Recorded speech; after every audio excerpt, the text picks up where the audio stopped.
नमस्कार मित्रांनो, परत एकदा आपलं खूप खूप स्वागत आहे आपल्या सर्वांच्या लाडक्या महाडीबीटी स्कॉलरशिप ऑफिशियल या चॅनलवरती। आणि आज तुमच्यासाठी पशुसंवर्धन विभागामार्फत निघलेल्या नाविन्यपूर्ण योजनेसाठी एक महत्त्वाचं अपडेट तुम्हाला आपण या व्हिडिओच्या माध्यमातून प्रोव्हाइड करणार आहोत।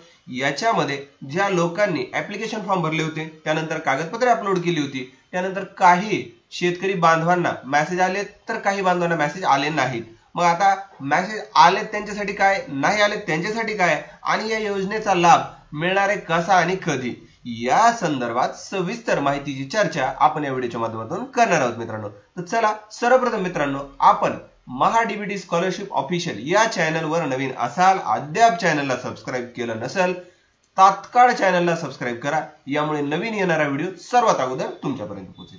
चला बोलूयात आजच्या विषयाकडे। सर्वप्रथम पहा, आपण ah.mahabms.com या ऑफिशियल पशुसंवर्धनच्या नाविन्यपूर्ण योजनेची वेबसाईट आहे, या वेबसाईट वरती आलेलो आहोत। आता सर्वप्रथम आपण जाणून घेऊयात ज्यांना मेसेज आलाय त्यांचं काय आणि ज्यांना मेसेज नाही आला त्यांचं काय, आणि शेवटच्या पार्ट मध्ये हे जाणून घेणार आहोत आपण लाभ कधी आणि कसा मिळणार आहे। ओके, चल सर्वप्रथम बघा, आता हे योजनेमध्ये काय होतं की जो आपण फॉर्म भरला होता, हे स्टेप बाय स्टेप त्यांना इथे गाईडलाईन सांगितले होते आपल्याला की अर्जदार नोंदणी करा, योजनेसाठी अर्ज करा, लाभार्थीची यादी पात्रता तयार करणे, स्क्रुटिनी, प्राथमिक निवड, तर इथपर्यंत सगळ्यांचं ओके होतं।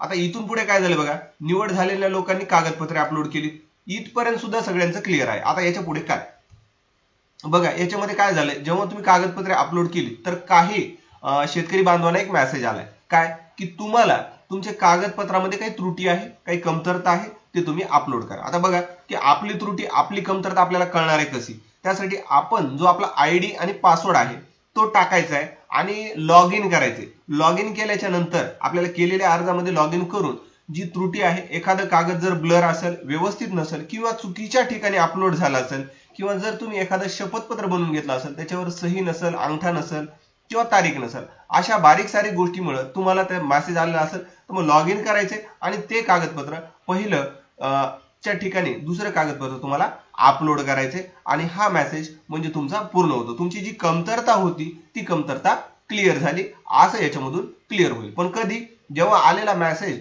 पाहून तुम्ही लॉग इन कराल आणि त्यामध्ये जी त्रुटी कमतरता सांगितली आहे ती तुम्ही अपलोड कराल, तेव्हा तुमचं हे क्लिअर होईल। आता दुसरे लोक कोणते, ज्यांच्यासाठी मेसेज आला नाही त्यांचं काय। आता मेसेज आला नाही तर तुमचं खूप छान, कारण काय की तुम्ही जे भरलेले कागदपत्र ते एकदम व्यवस्थित आहेत, सिस्टीमनं व्हेरीफाय करून तुम्हाला मेसेज पाठवला नाही। याचं कारण असं, तुमचे सगळे कागदपत्र व्यवस्थित आहेत, कुठल्याही कागदपत्रात त्रुटी कमतरता वगैरे नाही, आणि तुम्हाला त्या त्रुटीची पूर्तता सुद्धा करायची गरज नाही, त्याच्यामुळे तुम्हाला कुठलाही मेसेज आलेला नाही।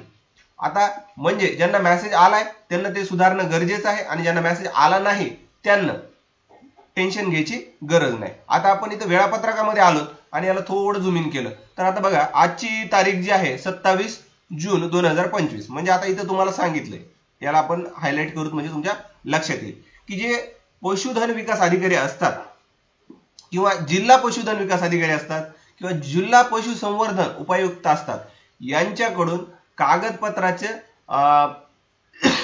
पडताळणी करून निवड पूर्ण करणे ही प्रक्रिया चालू आहे।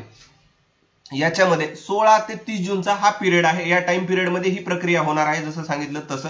आणि याच्यामध्ये तुमचं जर सगळं ओके असेल तर याच्यामध्ये तुमची कागदपत्रात कुठलीही त्रुटी नसेल, काही नसेल, तर याची एक फायनल लिस्ट किंवा कागदपत्राची अंतिम पडताळणी 4 जुलै ते 6 जुलैच्या दरम्यान होणार आहे। आणि याच्यामध्ये जे लोक राखीव असतील त्याची एक यादी 7 जुलै 2025 ला या वेबसाईट वरती प्रकाशित होणार आहे। आणि त्याचबरोबर नंतर तुम्ही जर लाभार्थी असाल तर त्यासाठी एक अंतिम यादी, अंतिम लाभार्थी पात्रता यादी तयार करणे जी प्रक्रिया आहे ती 8 जुलैला असेल। आणि मग 8 जुलैला काय होईल माहिती का मित्रांनो, की तुम्ही त्याच्यामध्ये फायनल जर आलात तर त्याचं जे लाभाचं स्वरूप आहे वेगवेगळ्या योजनेच्या नुसार ते तुम्हाला मिळेल। जसं की आता तुम्ही शेळ्यासाठी अर्ज केला असेल तर 10 शेळ्या प्लस 1 बोकुड, किंवा कोंबड्यासाठी किंवा तलंगा पक्षी असेल किंवा गाय असेल, म्हैस असेल, ज्या योजनेसाठी तुम्ही अर्ज केलाय आणि त्याचं जे बेनिफिट असेल ते बेनिफिट तुम्हाला नक्कीच मिळून जाईल।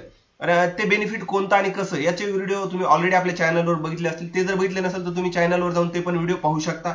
आणि व्हिडिओ आवडला असल्यास लाईक करा, जास्तीत जास्त गरजू व्यक्तीपर्यंत हा व्हिडिओ शेअर करा आणि या व्हिडिओ संदर्भात किंवा तुम्हाला याच्याशी निगडीत आणखी कुठली माहिती हवी असेल तर नक्कीच मला कमेंट करून सांगायला विसरू नका. तुमचा मौल्यवान वेळ दिल्याबद्दल धन्यवाद मित्रांनो.